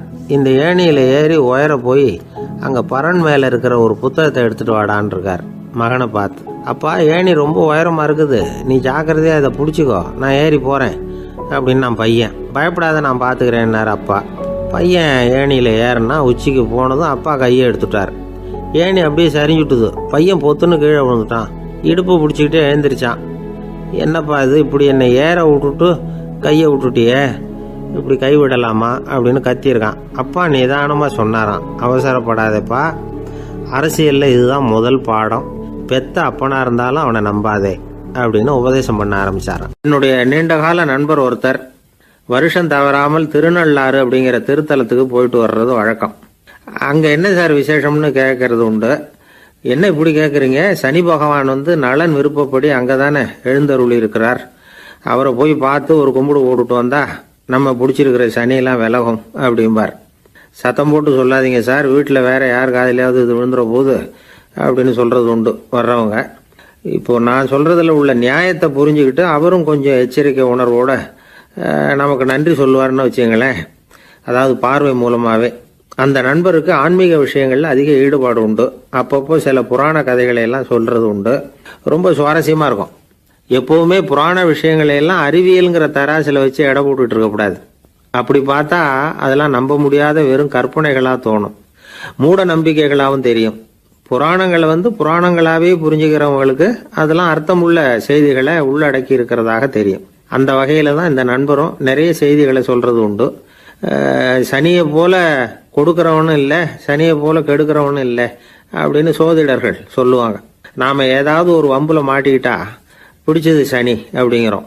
ராவணன் எப்பேற்பட்ட வீரன், அவனே சனி பார்வைப்பட்டது தானே சங்கடப்பட ஆரம்பிச்சான் அப்படின்னார் நண்பர். அது எப்படிங்கன்னு கேட்டேன். அவர் சொல்ல ஆரம்பிச்சார், இந்த ராவணன் இருக்கானே நவ கிரகங்களையும் பிடிச்சி கொண்டுட்டு வந்து தன்னுடைய சிம்மாசனத்துல அப்படியே படிகளா போட்டு வச்சுட்டானா, ஒவ்வொரு படியா. பாவம் அந்த 9 தேவதைகளும் ஒவ்வொரு படியா குப்புற கிடக்குறாங்க. நவக்கிரகம் நம்மளை ஆட்டி படைக்குதுன்னு நாம சொல்லிட்டு இருக்கிறோம். ஆனா அந்த நவக்கிரகங்களை ராவணன் எப்படி வச்சிருந்தான் பாருங்க. எல்லாரையும் சிம்மாசனத்துக்கு பக்கத்துல படிப்படியா போட்டு வச்சிருக்கிறான். காலை அது மேல வச்சுதான் ஏறி போகணும். வேற வழி இல்லாம எல்லாரும் குப்புற விழுந்து கிடக்குறாங்க. ராவணன் ஒவ்வொரு தடவையும் இவங்க முதுகுல அடி வச்சு ஏறி தான் அந்த சிம்மாசனத்துக்கு போறது வழக்கம். இப்படி நடந்துகிட்டு இருக்கிறது நாரதர் கண்ணுல போட்டுட்டு தான். அவர் சும்மா இருப்பாரா? யோசனை பண்ணார், என்ன செய்யலாம் அப்படின்னு. ஒரு முடிவு பண்ணிட்டு நேரா ராவணன் கிட்ட போனாராம். ராவணா, நீ நவக்கிரகங்களை பிடிச்சி கொண்டாந்து உன்னுடைய சிம்மாசனத்துக்கு படிகளா போட்டு வச்சிருக்கிற, அது உன்னுடைய வீரத்தை காட்டுது. இருந்தாலும் ஒரு விஷயத்த நீ யோசிச்சு பார்க்கணும். ஒவ்வொரு தடவை நீ சிம்மாசனத்துக்கு போகும் பொழுதும் நவக்கிரகங்களின் முதுகல் அடி வச்சு நீ ஏறி போற, அது உனக்கு பெருமை கிடையாது. அவங்களுடைய மார்புல அடி வச்சு ஏறி போகணும், அதுதான் உனக்கு பெருமை அப்படின்னாரா. இவர் சொல்றதும் சரிதானே அப்படின்னு யோசிச்சிருக்கான் ராவணன். உடனே குப்புற கிடந்த நவக்கிரகங்களை திருப்பி மல்லாக்க போட்டான். அவங்க மார்புல அடி வச்சு மேலே ஏறி சிம்மாசனத்துக்கு போனானா. அப்படி போயிட்டு இருக்கும் பொழுது சனி பகவானின் பார்வை அவன் மேல பட்டுதான். அவ்வளவுதான். என்னாச்சு தெரியுமா? சூர்பனகை தேடி வந்தா. சீதையோட அழகை பத்தி தன்னுடைய அண்ணங்கிட்ட சொல்ல ஆரம்பிச்சுட்டா. விவகாரம் ஆரம்பமாயிட்டது. அதுதான் சனியனுடைய வேலை அப்படின்னு சொல்லி இந்த கதையை சொல்லி முடிச்சார் என்னுடைய நண்பர். ஆக சனியின் பார்வை நம்ம மேல படாம பாத்துக்கிறது தான் நல்லதுங்கிறீங்க அப்படின்னு. ஆமா சார், இப்ப கூட நான் உங்க வீட்டுக்கு வந்திருக்கிறதே ஒருத்தருடைய பார்வை என் மேல படக்கூடாதுங்கிறதுக்காகத்தான் அப்படின்னார். யாருங்க அதுன்னு என்னுடைய மாமனார் சார். அவசரத்துக்கு அவர்கிட்ட கொஞ்சம் கடன் வாங்கிவிட்டேன். நம்ம மாப்பிள்ளை தானேன்னு சொல்லி அவரு விட்டு கொடுக்கறதுக்கு தயாரா இல்லை.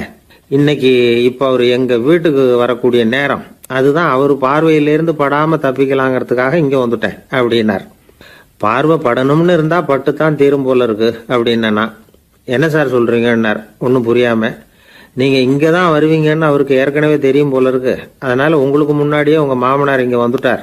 அதுவும் அந்த பீரோவுக்கு பக்கத்துல தான் பின்னாடி மறைஞ்சு நின்றுட்டு இருக்கிறார் அப்படின்னு. ஒரு பள்ளிக்கூடம், அதுல வசதியான வீட்டுக்குள்ள ஒருத்தன் படிச்சுக்கிட்டு இருந்தான். இன்னொரு ஏழை பையனும் அங்க படிச்சுக்கிட்டு இருக்கிறான். இவங்க 2 பேரும் ஒரே தெருவில் தான் இருக்கிறாங்க. பணக்கார வீட்டு பையன் பங்களாவில் இருந்தான். அவனுக்கு வேலை செய்யறதுக்காக சில வேலை ஆட்கள் உண்டு. அதனால அவன் நல்லா சாப்பிடுவான், தூங்குவான். ஏதோ வரணுமேங்கிறதுக்காக பள்ளிக்கூடத்துக்கு வருவான், போவான், அவ்வளவுதான். இந்த ஏழை பையன் இருக்கானே, அவன் அப்படி இல்லை.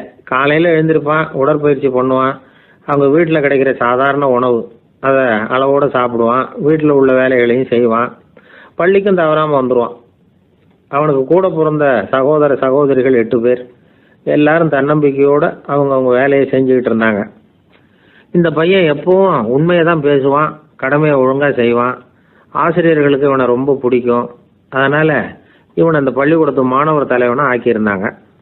இது அந்த பெரிய இடத்து பையனுக்கு பிடிக்கல. மாணவர் தலைவனுக்கு பணிஞ்சு போறதுக்கும் அவனுக்கு விருப்பம் இல்லை. ஒரு நாள் வகுப்புல ஆசிரியர் எல்லா மாணவர்களுக்கும் ஒரு வேலை கொடுத்தார். எல்லாரும் அதை சுறுசுறுப்பா செஞ்சுக்கிட்டு இருக்கிறாங்க.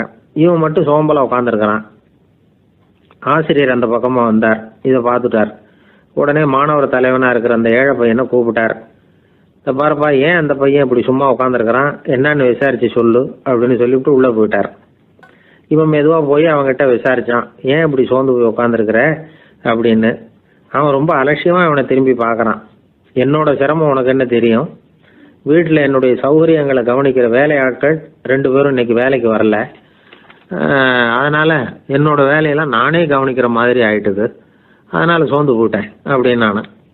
அப்புறம் கேட்டிருக்கான், அது சரி, உன்னுடைய வீட்டில் உன்னுடைய வேலைக்காரங்க வராத போது நீ எப்படி சமாளிக்கிற அப்படின்னு கிண்டலாக கேட்டிருக்கான். அதாவது இவன் ஏழைங்கிறதையும் இவன் வீட்டில் வேலை செய்யறதுக்கு யாரும் இல்லைங்கிறதையும் இப்படி சொல்லி கிண்டல் பண்ணுறான். இந்த ஏழை பையனுக்கு இது புரிஞ்சுது, மனசு வேதனை போட்டுது. இருந்தாலும் வெளியில் காட்டிக்காமல் சிரிச்சுக்கிட்டே சொன்னானா, எனக்கு அந்த கவலையே கிடையாது, என்னுடைய உதவிக்கு நான் நினைச்ச உடனே என்னுடைய காரியத்தை செய்யறதுக்கு 8 பேர் எப்பவும் தயாரா இருப்பாங்க அப்படின்னு நானு. இவன் இப்படி சொன்னதும் அவனுக்கு ஒரு மாதிரி ஆயிட்டுதான். தலையை குனிஞ்சுக்கிட்டே போயிட்டான். உள்ளே உட்காந்துருந்த ஆசிரியர் காதில் இது விழுந்தது. உடனே இந்த ஏழை பையனை உள்ளே கூப்பிட்டு போனாரு, கேட்டாரு, என்னப்பா அப்படி சொல்ற? இவன் பொய் சொல்ல மாட்டாங்கிறது அவருக்கு தெரியும். அவனை சமாளிக்கிறதுக்காக இப்படி ஒரு பொய்யை சொல்லியிருப்பாங்கிறதையும் அவரால் ஏற்றுக்க முடியல. ஏன்பா நீ நினைக்கிற காரியத்தை செய்ய 8 பேர் தயாரா இருக்கிறதா சொன்னியே, உன்னுடைய சகோதர சகோதரிகளை குறிப்பிட்டு அப்படி சொன்னியா அப்படின்னு கேட்டார். இல்லைங்க ஐயா, நான் அவங்கள குறிப்பிட்டு அப்படி சொல்லலைன்னா. அப்படின்னா பொய் சொன்னியா? இந்த சின்ன விஷயத்துக்கு அப்படி பொய் சொல்லலாமான்னார். ஐயா நான் பொய்யும் சொல்லலைன்னா. இவன் அப்படின்னா நீ சொன்னதுக்கு என்ன அர்த்தம்னார். இப்போ அந்த பையன் சொல்றான், ஐயா நான் நினைக்கிறத செய்து முடிக்க என் கூட இருக்கிற அந்த 8 பேர் யாருன்னா 2 காலு 2 கை வாய் மூக்கு கண்ணு காது ஆக மொத்தம் 8. இவங்க தான் அந்த வேலை ஆட்கள். நான் சொல்றதை செய்யறதுக்கு, நான் சொல்றதை கேட்கறதுக்கும் செய்யறதுக்கும் அவங்க எப்பவும் தயாரா இருக்காங்க. அந்த அளவுக்கு என்னுடைய பயிற்சிகள் பழக்க வழக்கங்கள் மூலமா அவங்கள நல்ல நிலைமையில வச்சிருக்கிறேன் அப்படின்னா. இந்த கதையை சுவாமி சின்மயானந்தர் சொல்றது வழக்கம். இயற்கை நமக்கு கொடுத்துருக்கிற வேலை ஆட்கள் இந்த 8. இவங்களை நல்ல முறையில் வச்சிருந்து வேலை வாங்க வேண்டியது நம்முடைய கடமை. அந்த கடமையை ஒழுங்காக செஞ்சுக்கிட்டு வந்தால் வாழ்க்கையில் வெற்றி நிச்சயம், இல்லைன்னா குழப்பம்தான். புத்தி சரியா இல்லைன்னா இந்த வேலையாட்கள் நாம் சொல்கிறத கேட்க மாட்டாங்க. ஒருத்தன் குடி போதையில் தள்ளாடி தள்ளாடி போய் ஒரு மரத்தில் முட்டிக்கிட்டானா. தலையில் கட்டு போட்டுக்கிட்டு மறுநாள் வந்திருக்கான். ஏன்டா இப்படி பண்ணுறேன்னு கேட்டிருக்காங்க. நான் ஒதுங்கி போன்னு தான் சொன்னேன், அது கேட்கல அப்படின்ட்டுருக்கான். எது கேட்கல? உன்னோட காலா அப்படின்னு கேட்டிருக்காங்க. இல்லைங்க அந்த மரம் அப்படின்னு நானா. ஒருத்தர் குதிரை ரேஸுக்கு போனார், பணம் கட்டினார், தோற்று போயிட்டார். மறுபடியும் போனார், பணம் கட்டினார், தோற்று போனார். அடுத்த தடவையும் பணம் கட்ட போனப்போ அவரை தடுத்து கேட்டோம், ஏன் சார் ஏற்கனவே விட்டது போதாதா, இன்னமும் இருக்கிறத விடணுமா அப்படின்னு கேட்டோம். விட்டதையெல்லாம் மொத்தமாக எடுக்க வேணாமா சார், அதுக்காக தான் தொடர்ந்து பணம் கட்டுறேன்னார் அவர். இவரை திருத்துறது ரொம்ப கஷ்டம். இது ஒரு மனநோய். மனநோய்களில் பல வகை உண்டு. மனநோய்கள் பிரிவு அட்டவணையில் சூதாட்டம்ங்கிறது அவதியுறும் நோய் அப்படிங்கிற தலைப்பில் வருது. சூதாட்டம் 2 வகைப்படும்னு சொல்கிறாங்க உளவியல் நிபுணர்கள். ஒரு வகை எப்படின்னா நண்பர்களோடு சேர்ந்துக்கிட்டு மகிழ்ச்சியும் கிளர்ச்சியும் அடையிறதுக்காக ஈடுபடுறது. பிரச்சனைகளை தீர்க்கறதுல ஒரு ஆர்வம், கேளிக்கைக்காக கொஞ்சம் விட்டு பிடிக்கிறது அப்படிங்கிற மனுஷனுடைய அடி மனசில் உள்ள விபரீத பிணைய சுபாவம், இதெல்லாம் அதுக்கு காரணம். இன்னொரு வகை எப்படின்னா சூதாட்டத்தில் ஈடுபட்டு ஒரு கட்டாய நிலைமைக்கு ஆளாயிடுறது. ஈடுபடு அப்படின்னு மனசு ஒரு வெறித்தன்மையை தூண்டிக்கிட்டே இருக்கும். இப்படிப்பட்டவங்களுக்கு நாம் தோத்துக்கிட்டு இருக்கோங்கிறது தெரியும், நாம் ஜெயிக்கிறதுக்கான சந்தர்ப்பம் இல்லைங்கிறதும் தெரியும். இதனால் நமக்கும் கஷ்டம், நம்ம சுற்றி இருக்கிறவங்களுக்கும் கஷ்டங்கிறதும் புரியும். அப்படி இருந்தும் சூதாடுவாங்க.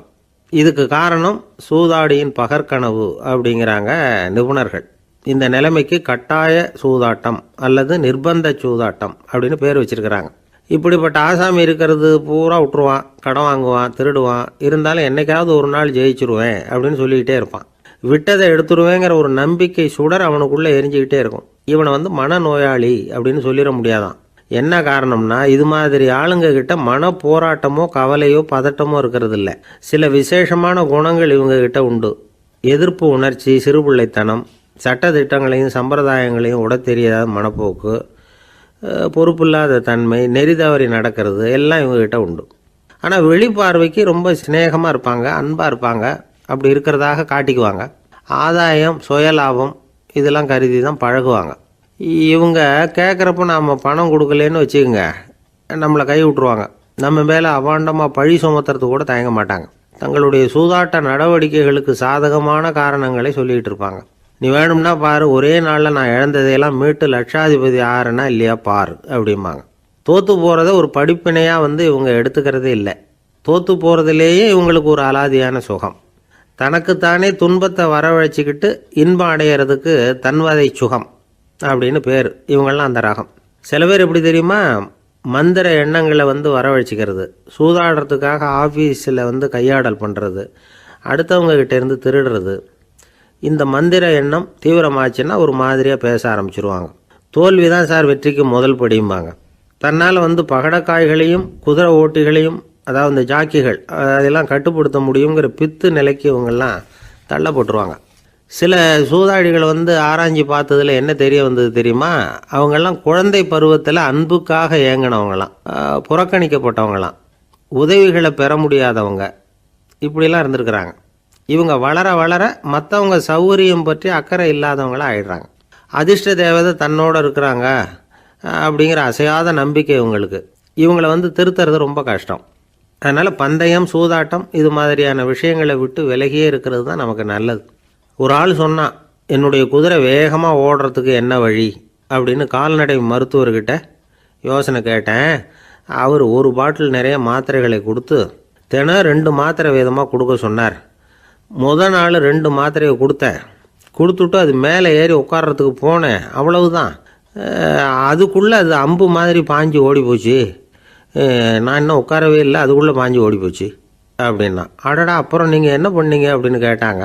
என்ன பண்ணுறது, மீதி மாத்திரை பூராவே நான் முழுங்கி விட்டு அதுக்கப்புறம் துரத்தி பிடிச்சி அது மேலே ஏறி உட்காந்தேன் அப்படின்னா அவன். பொங்கல் திருநாள்னா இது ஏதோ அறுவடை திருநாள் அப்படின்னு சொல்லுவோம். அதாவது வருஷம் பூரா நாம் பாடுபட்டு அதனுடைய பலனை அனுபவிக்கிற நாள் அப்படிங்கிறது நாம் சொல்லிகிட்டு இருக்கிறது. இது முக்கியமாக இது ஒரு நன்றி அறிவிப்பு நாள் அப்படின்னு சொல்லுவாங்க. இன்றைக்கி நிறைய நன்றி அறிவிப்பு கூட்டம்லாம் நடந்துக்கிட்டு இருக்குல்ல, அது மாதிரி விவசாயிகள் நடத்துகிற ஒரு நன்றி அறிவிப்பு விழா இது. யாருக்கு நன்றி சொல்கிறாங்கன்னா ஆதவனுக்கு. அதாவது சூரியன் இல்லைன்னா விவசாயம் இல்லை. அதனால் ஆதவனுக்கு நன்றி செலுத்துகிற நாளாக இந்த பொங்கல் திருநாளை நாம் கொண்டாடுறோம். அதாவது இந்த பொங்கலில் விவசாயிகள்கிட்டேருந்து நிறைய பண்புகளை நாம் தெரிஞ்சுக்க வேண்டிய நாள் இது. விவசாயிகள் அவங்க விவசாயம் முன்னேறி இருக்கிற அளவுக்கு விவசாயிகளுடைய வாழ்க்கை தரம் முன்னேறலை. அந்த அளவுக்கு அவர்கள் நாட்டுக்காக உழைச்சிக்கிட்டு இருக்கிறாங்க. அந்த காலத்திலே அதை பற்றி ஒரு கதை சொல்கிறது உண்டு. ஒரு வயசான ஆள் நிலத்தில் ஏறு உழுதுகிட்டு இருந்தாராம். கிழிஞ்சு போன ஒரு சின்ன துண்டை தான் இடுப்பில் கட்டியிருந்தாராம். தலையில் ஒரு கந்தலை சுற்றி இருந்தார். உடம்பு பூரா சேரு, ரொம்ப ஏழை. ஏறு ஓட்டிகிட்டு இருக்கிறவர் வேறு எப்படி இருப்பார்? இருந்தாலும் அந்த ஆள் ரொம்ப ஜாலியாக பாட்டு பாடிக்கிட்டே ஏறு உழுதுகிட்டு இருந்தாராம். உடம்புல தான் அவர் ஏழையை தவிர மனசில் ஒரு ஏழையாக தெரியல. அந்த சமயத்தில் அந்த நாட்டு ராஜா அந்த பக்கமாக குதிரை மேலே வந்தாராம். வேட்டைக்கு போயிட்டு பரிவாரங்களோடு திரும்பி வந்துக்கிட்டு இருக்கிறார். ரொம்ப செல்வ செழிப்பில் இருக்கிற ராஜா அவர் இந்த வயசான விவசாயியை பார்த்துருக்கார். இந்த ஆள் ரொம்பவும் ஏழைங்கிறது அவர் பார்த்தாவே பளிச்சுன்னு தெரியுது. கட்டிக்கிறதுக்கு நல்ல துணி இல்லை, உடம்போ இழைச்சி போயிருக்குது, வயிறு முதுகில் போய் ஒட்டிக்கிட்டு இருக்கு, கண்ணு குழி விழுந்து போயிருக்குது. ஆனாலும் முகத்தை பார்த்தா சந்தோஷமாக இருக்கிற மாதிரி இருக்குது. இவ்வளோ உற்சாகமாக பாடிக்கிட்டு இருக்கிறாரே அப்படின்னு ஆச்சரியமாக நினச்சி பார்த்தார் அந்த ராஜா. சரி, அவர்கிட்ட கொஞ்சம் பேச்சு கொடுத்து பார்க்கலாம் அப்படின்னு முடிவு பண்ணார். ஐயா பெரியவரே, இப்படி கொஞ்சம் வர முடியுமான்னாராம். பொழுது போகிறதுக்குள்ளே நான் இந்த வயல் பூரா உழவு ஓட்டி ஆகணும், அதனால் பேசுகிறதுக்கு நேரம் இல்லை அப்படின்னாராம் அந்த பெரியவர். என்ன அவ்வளவு அவசரமாக? மீதி இருந்தால் நாளைக்கு உழுதக்கூடாதா? அது சரி, உனக்கு எத்தனை ஏக்கர் நிலம் இருக்குது அப்படின்னு விசாரிச்சிருக்கார் ராஜா. எனக்குன்னு சொந்தமாக உள்ளங்கை அளவு கூட நிலம் கிடையாது. இது எங்கள் முதலாளியோட நிலம். இதை பூராவும் உழுது முடித்தாதான் அவர் கூலி கொடுப்பார். நான் கூலிக்கு உழுதுகிட்டு இருக்கிறேன். உங்ககிட்ட பேசிக்கிட்டு இருந்தால் அவருக்கு துரோகம் பண்ணது மாதிரி ஆகிடும் அப்படின்னாராம். ராஜா குதிரையை விட்டு கீழே இறங்கினார். வரப்பில் நடந்து அந்த பெரியவர்கிட்டே போனாராம். சரி, ஒரு நாள் பூரா உழுதா உனக்கு எவ்வளவு கூலின்னு கேட்டிருக்கார். 8 அணா கூலி கிடைக்கும்னாராம் அவர். இது ரொம்ப காலத்துக்கு முன்னாடி நடந்த ஒரு சம்பவங்கிறதுனால அப்போ 8 அணா கூலிங்கிறது ரொம்ப பெருசு. இருந்தாலும் அதுவும் அந்த ராஜாவுக்கு பெரிய கூலியாக தெரியல. இவ்வளவு தானா, இதை வச்சுக்கிட்டு நீ எப்படி காலம் தள்ளுற அப்படின்னாராம். ஒன்றும் கவலை இல்லை அப்படின்னாராம் அவர். ராஜாவுக்கு ரொம்ப ஆச்சரியமாக போச்சு. 8 அணா கூலி வாங்குகிற இந்த ஆள் கவலை இல்லாமல் இருக்கிறார், ஏராளமான வசதியோடு இருக்கிறன்னா கவலை இல்லாமல் வாழ முடியலையே அப்படின்னு நினச்சி பார்த்துருக்கார். அது சரி, 8 அணாவில் எப்படி குடும்பம் நடத்துகிற அப்படின்னு கேட்டாராம். எனக்கு கிடைக்கிற 8 அணாவில் 2 அணா குடும்பத்துக்கு செலவழிக்கிறேன், 2 அணா பழைய கடனுக்கு கொடுக்குறேன், 2 அணா தர்மம் செய்கிறேன், 2 அணா வட்டிக்கு கொடுக்குறேன், ஒரு குறையும் இல்லைன்னாராம். ராஜாவுக்கு ஒன்றும் புரியல. எனக்கு ஒன்றும் புரியலேன்னு இருக்கார். ஐயா, எனக்கும் என் மனைவிக்கும் 2 அணா செலவாகுது. வயசான அம்மா அப்பா இருக்கிறாங்க, சின்ன வயசில் என்னை காப்பாற்றினவங்க அவங்க. அந்த கடனுக்கு 2 அணா செலவாகுது, அது பழைய கடன். என் தங்கச்சி ஒருத்தி ஆதரவு இல்லாத நிலைமையில் தன்னுடைய மகனோட என் வீட்டில் இருக்கிறா. அவளுக்கும் அவள் மகனுக்கும் 2 அணா செலவு பண்ணுறேன், அது தர்மம். எனக்கு 2 பிள்ளைங்க இருக்கிறாங்க, அவங்களுக்கு 2 அணா செலவு பண்ணுறேன், அது வட்டிக்கு கொடுக்கறது மாதிரி. பிற்காலத்தில் அவங்க எங்களை காப்பாற்றுவாங்க. அந்த வகையில் நான் திருப்தியோடு வாழ்ந்துக்கிட்டு இருக்கிறேன் அப்படின்னாராம். ராஜாவுக்கு அர்த்தம் புரிய ஆரம்பிச்சுதான். அந்த பெரிய நிலத்தை விலை கொடுத்து வாங்கி அந்த பெரியவருக்கே தானமாக கொடுத்துட்டாராம். இப்போ உழுதவருக்கே நிலம் சொந்தமாயிட்டுது. அன்னையிலேருந்து அரசனுக்கும் ஆறுதல் கிடைச்சிதான். இப்படி ஒரு கதை சொல்லுவாங்க. 8 அணா வருமானத்தை வச்சுக்கிட்டு எப்படி காலத்தை தள்ளுறதுன்னு சொல்கிறதுக்காக இந்த கதையை சொல்கிறதாக யாரும் தப்பாக நினச்சிக்கக்கூடாது. கிடைக்கிறத எப்படி பங்கு போடுறார், எப்படி திருப்தியாக வாழறார் அப்படிங்கிறது தான் முக்கியம். அது மாதிரி இன்றைக்கு இந்த பொங்கல் திருநாளில் உழவர்கள் மனசு மகிழ்ச்சியாக இருந்ததுன்னா அது எல்லாரும் மகிழ்ச்சியாக இருக்கிறது மாதிரி அர்த்தம். அதனால் அவர்கள்ட்டேருந்து நாம் பாடம் கற்றுக்கணும். சில உழவர்கள் தங்கள் நிலத்தில் விளையிறத தாங்கள் சாப்பிட மாட்டாங்க. அடுத்தவங்கள்ட்ட விற்றுட்டு சந்தையில் போய் வேறு அரிசி வாங்கிட்டு வந்து தான் இவங்க சாப்பிடுவாங்க. அப்படிப்பட்ட விவசாயிகள்லாம் இது உண்டு. பங்கிடுகிற பண்பை உழவர்கள்ட்டேருந்து கற்றுக்கொள்ளுங்கள் அப்படிம்பாங்க. ஒரு ஆள் நிம்மதியாக மகிழ்ச்சியாக இருந்தானா உங்கள் நிம்மதிக்கும் மகிழ்ச்சிக்கும் என்ன காரணம்னு கேட்டிருக்கார் இன்னொருத்தர். என்கிட்ட இருந்தது பூராவையும் என் பிள்ளைங்களுக்கு சமமாக பங்கு போட்டு கொடுத்துட்டேன், எனக்குன்னு எதுவுமே வச்சுக்கல, அதுதான் நிம்மதிக்கு காரணம்ன்றிருக்கான். உங்ககிட்ட இருந்தது எவ்வளவு இருந்தது அப்படின்னு கேட்டிருக்காரு அவர். மொத்தமாக ஒரு 50,000 ரூபா இருக்கும் அப்படின்னு இருக்கான். அவ்வளவும் பணமாகவே இருந்ததா அப்படின்னு கேட்டிருக்காங்க இவங்க. இல்லைங்க, அவ்வளவும் கடன், அதை தான் பிரித்து கொடுத்துருக்கேன் பிள்ளைங்க கிட்ட அப்படின்னு நானும். அவன் அந்த மரத்தின் உச்சியில ஒரு பறவை கூடு, ஏதோ ஒரு பறவை கூடு கட்டியிருந்தது. அது என்ன பறவைன்னா ராஜாளி. ஒரு குரங்கு அந்த மரத்து கிளையில தாவி தாவி குதிச்சுக்கிட்டு இருந்தது. அப்போ இந்த கூட்டுல இருந்த முட்டை அது கண்ணுல போட்டுட்டுது. அதுக்கப்புறம் அது சும்மா இருக்குமா, விளையாட்டா ஒரு முட்டையை எடுத்தது, மரத்தை விட்டு கீழே இறங்குச்சு. கீழே ஒரு குப்பை மேட்டில் ஒரு கோழி சில முட்டைகளை அது பாட்டுக்கு இட்டு வச்சிருந்தது. குரங்கு தன் கையில் இருந்த ராஜாளி பறவையோட முட்டையை அந்த கோழி முட்டைகளோட சேர்த்து போட்டுட்டு போயிட்டுது. கோழி வந்தது, பார்த்தது, அதுக்கு ஒன்றும் வித்தியாசம் புரியல. தன்னுடைய முட்டைகளோட சேர்த்து அந்த ராஜாளி முட்டையையும் சேர்த்து அடைகாத்துது. கொஞ்ச நாள்ல குஞ்சுகள்லாம் பொரிச்சுது, எல்லாம் முட்டையை விட்டு வெளியில வந்தது. ராஜாளி பறவையோட குஞ்சு அந்த கோழி குஞ்சுகளோடவே சேர்ந்து வளர்ந்தது. மற்ற கோழி குஞ்சுகள் போலவே இதுவும் குப்பையை கிளறிச்சு புழு பூச்சிகளை சாப்பிட்டுது. காக்கைகள் தாக்கிறதுக்கு வந்ததுன்னா மற்ற கோழி குஞ்சுகள் மாதிரியே இதுவும் பயந்து போய் தாய் கோழியின் சிறகுகளுக்கு உள்ள ஒளிஞ்சுக்கும். இப்படியே கொஞ்ச காலம் போச்சு. குஞ்சுகள்லாம் வளர்ந்து பெருசாயிட்டுது. சிலது சேவல்களாச்சு, சிலது கோழிகளாச்சு. அந்த ஒண்ணு மட்டும் ராஜாளி ஆச்சு. ஆனா ஒரு விஷயம், தான் ஒரு ராஜாளிங்கிறது அந்த பறவைக்கு தெரியாது. தன்னையும் ஒரு கோழின்னே அது நினைச்சுக்கிட்டு இருக்கு. அப்படி நினைச்சுக்கிட்டு குப்பை மேட்டை கிளறிக்கிட்டு இருக்கு. ஒரு நாள் சாயந்தர நேரம் இந்த ராஜாளி பறவை கீழே அது பாட்டுக்கு வழக்கம் போல குப்பையை கிளறிக்கிட்டு இருக்குது. அப்போ அண்ணாந்து பாக்குது. வானத்துல உயரத்துல கூட்டமா ராஜாளி பறவைகள் உல்லாசமா வட்டம் அடிச்சு பறந்துகிட்டு இருக்கு. அதே இது பாக்குது. இதுக்கு மனசுக்குள்ள ஏக்கமா போச்சான். அப்போ இதுக்கு ஆண்டவன் பேர்ல கோபம் வந்துதான். ஆண்டவனுக்கு என் பேர்ல ஏன் இந்த ஓர வஞ்சனை, என்னையும் ஒரு ராஜாளியா படைச்சிருந்தா நானும் கூட இந்நேரம் ஆகாயத்துல உல்லாசமா பறந்துகிட்டு இருப்பேனே அப்படின்னு நினைச்சு வருத்தப்பட்டுதான். இது வேடிக்கையா இருக்குல்ல. ஒரு வகையில பார்த்தா நாம கூட இந்த ராஜாளி பறவை மாதிரி தான் வாழ்ந்துகிட்டு இருக்கோம் அப்படிங்கிறார் ஒரு உளவியல் நிபுணர். நம்மால எவ்வளவு வேலை செய்ய முடியும் அப்படின்னு நாம நினைச்சுக்கிட்டு இருக்கிறோமோ அதை விட பல மடங்கு நம்மால வேலை செய்ய முடியுமா, பல மடங்கு வேகமாகவும் வேலை செய்ய முடியும் அப்படிங்கிறார் அவர். நம்முடைய முழுமையான பலம் என்னங்கிறது நமக்கே தெரியறதில்ல, அதுதான் கஷ்டம். நம்முடைய பலம் தெரியாததுனாலதான் நாம எதுக்கு எடுத்தாலும் பயந்துகிட்டு இருக்கிறோம். ஒரு ஆள் இருந்தான், அவனுக்கு எப்படின்னா கோழியை கண்டா பயப்படுவான். ஏன் கோழியை கண்டா பயம்னா, அவனுக்கு மனசுக்குள்ள தான் ஒரு புழுன்னு நினைப்பு. தன்னை ஒரு புழுவா நினைக்கும் பொழுது, புழுன்னா கோழி கொத்தும்ல, அதனால கோழியை கண்டு பயப்பட ஆரம்பிச்சிட்டான். இவன் நடுங்கிடுவான். எதிரில் கோழி வந்ததுன்னா உடம்பு பூரா நடுங்க ஆரம்பிச்சிடும். வீட்டில் இருக்கிறவங்க பார்த்தாங்க. இவனை அழைச்சிட்டு போய் ஒரு மனநோய் மருத்துவமனையில சேர்த்துட்டாங்க. அங்க உள்ள டாக்டர் இவருக்கு சிகிச்சையெல்லாம் கொடுத்தார். ஒரு வாரம் இவனை தங்க வச்சு வேண்டிய சிகிச்சையெல்லாம் கொடுத்து மன ரீதியாக அவனை மாற்றி, சரி இனிமே நீ வீட்டுக்கு போகலாம்னு சொல்லி அனுப்பி வச்சார். வீட்டுக்கு புறப்பட்டான். அப்போ சொன்னார், இதை பாருப்பா, நீ வீட்டுக்கு போகலாம், நேராக வீட்டுக்கு போ, நல்லா ஞாபகம் வச்சுக்கோ, இனிமே நீ ஒரு புழு கிடையாது, மனுஷன். தைரியமா புறப்படு, போயிட்டு வா அப்படின்னு சொல்லி வழி அனுப்பி வச்சார். சரிங்க டாக்டர்னு சொல்லிவிட்டு இவன் புறப்பட்டு போனான். பாதி வழி போயிருப்பான். லேசா நிமிர்ந்து பார்க்கறான், எதிரில் ஒரு கோழி வந்துகிட்டு இருக்கு. அது பாட்டுக்கு சாதாரணமா நடந்து வந்துகிட்டு இருந்தது. அவ்வளவுதான், இவன் உடம்பு கிடுகிடுன்னு ஆட ஆரம்பிச்சுட்டுது. திரும்பி ஓடி வந்துட்டான். டாக்டர் கேட்டார், ஏன்பா திரும்பி ஓடி வந்துட்டேன்னு. பாதி தூரம் போயிட்டேன் டாக்டர், எதிரில் ஒரு கோழி வந்துகிட்டு இருக்குது, அதான் பயமா இருந்தது, வந்துட்டேன்னா. டாக்டருக்கு ஒரு மாதிரி ஆயிடுது. அவர் சொன்னார், இதை பாருப்பா, நான் தான் சொன்னேனே, நீ ஒரு புழு இல்லை, மனுஷன்.